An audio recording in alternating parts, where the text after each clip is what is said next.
At that point, he did grab a knife and began stabbing me multiple times. Missy Robertson's estranged husband stabbed her more than 60 times. After the attack, Justin Robertson took off with their 5-year-old son, prompting an Amber Alert. Thanks for joining us on KREM 2 News First at 4. I'm Tom Sherry. Good to have you with us. I'm Jane McCarthy. Earlier today, Missy met the dispatcher who helped save her life. KREM 2's Tim Pham was there for this emotional reunion. Tim? Yeah, Missy Robertson went through a terrible attack exactly 1 month ago. It's really rare for dispatchers to ever meet the people on the other end of the phone, but today Missy met the people she credits with saving her life. Scars may heal, but the story behind them lasts forever. Missy Robertson has more than 6 of them to tell. At that point, he did grab a knife and began stabbing me multiple times. I received over 62 knife marks, cuts. A brutal attack by her own husband in the middle of the night. She called for help, but no one could hear her. Not having access to my phones or my iPads, I was trying to come up with any way possible to communicate to the outside world at that point.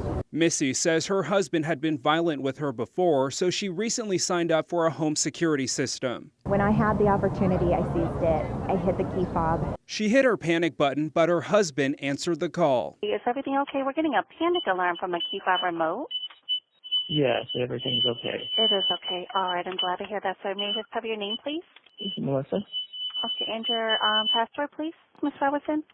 But he didn't have the password and hung up, a red flag for the dispatcher. You don't know what's happening, and you don't want to assume, everything is fine, even though they say it is and it's not. The dispatcher trusted her 10 years of experience and contacted local authorities. I am too. Today, Robertson met the dispatcher she credits with saving her life. At that point, I was on the floor and I needed help. While her scars are a painful reminder, they are also a reminder of hope.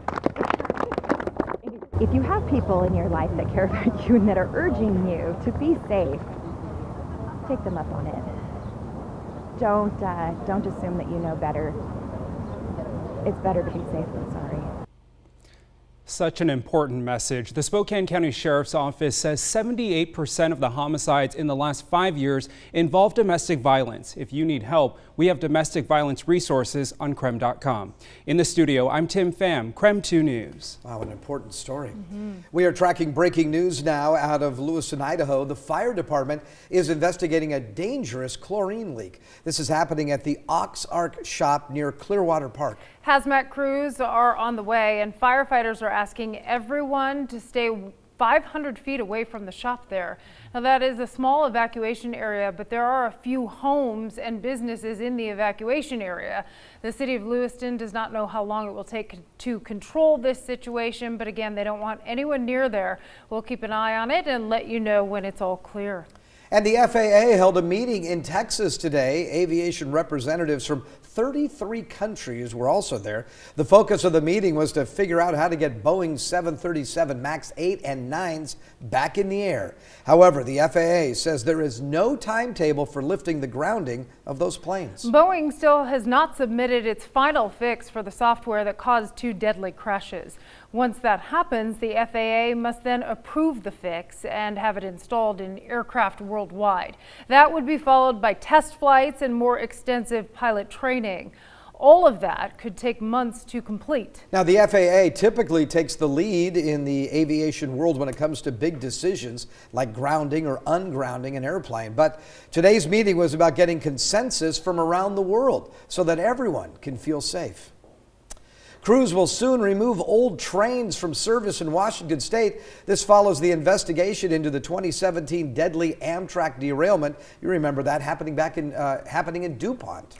Crews with the Washington State Department of Transportation will remove Talgo Series 6 train cars immediately. That's the same type of train involved in the crash that killed 3 people. The National Transportation Safety Board says the cars just aren't strong enough to protect passengers. The crash happened when the speeding train rounded a curve too quickly. Well, vaping products just got more expensive. Washington Governor Jay Inslee signed a new vaping tax bill into law. He says it will help create a new public health account in Washington state. All vaping products, even those without nicotine, will be taxed under the new law. The funds raised will be used to pay for cancer research, among other things.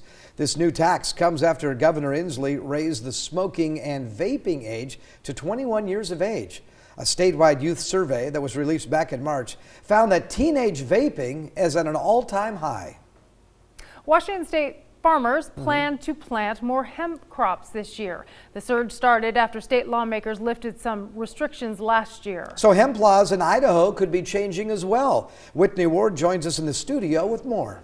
Yeah, good afternoon. There has been actually a lot of movement when it comes to legalizing cannabis. The 2018 Farm Bill actually took hemp off of the federally controlled substances list. And like you said, Washington state lawmakers also lifted other restrictions. Now, on top of that, Washington Governor Jay Inslee just signed a hemp bill last month.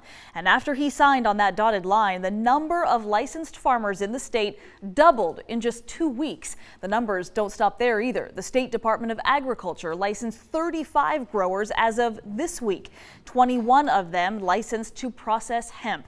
And there are another 25 applicants also still waiting for review right now. So hemp can look and smell like marijuana, but it doesn't get you high. Most hemp grown in Washington is used for CBD oil, which is widely marketed for pain and stress relief. Okay, so now if we cross the state line into Idaho, things look a bit different. Idaho still treats hemp as an illegal substance, even though the Farm Bill legalized it. So there are quite a few Idaho farmers who would like to tap into the hemp market. Some state lawmakers agree. They say it would be easiest for Idaho to conform with the federal Farm Bill.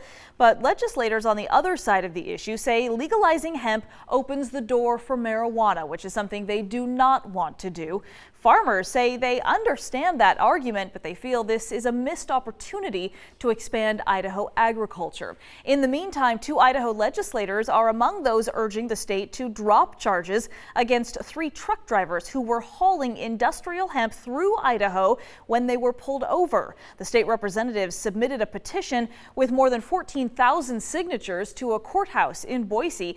This petition started on change.org. It was posted by Tracy Olson, and it is not legally binding, of course, but those who signed it are hoping the state will take their opinions into consideration. State lawmakers looking to legalize hemp also using that particular case as a justification to do so. We'll keep following this one for you. Lots of developments. That's the latest for now, though. Jane, Tom, back to you.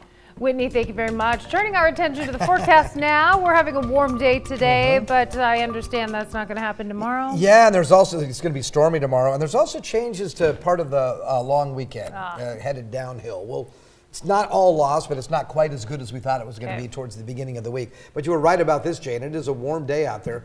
75 degrees, and the wind is out of the west-northwest at 7 miles an hour. When you take a look at what we've got going on as far as radar around the region, you can see we've got just a few isolated showers in north central Washington and a few isolated thunderstorms in the northern Cascades. But again, no real weather moving in until tomorrow with an overnight low of 49. 66 the high tomorrow. So we go from 75 today to only mid 60s on Friday with rain and thunderstorms from morning until the afternoon. For the Memorial Day weekend, now we have some changes to talk about. We'll look for a chance of showers at 68 degrees on Saturday, 72 on Sunday, should get into the mid 70s on Monday. So again, it looks like Saturday is going to be a little bit cooler than what we previously thought. All right, thank you, Tom. Well, students at a STEM academy in southern Idaho are preparing for a very long distance call. They're building antennas to actually make radio contact with the International Space Station. Yeah, a 92-year-old electrical engineer and other volunteers are helping the students. The project itself is a collaboration between the STEM Academy and NASA. The students tested out the antennas today to work out any problems. The radio call with astronauts aboard the ISS is scheduled for September.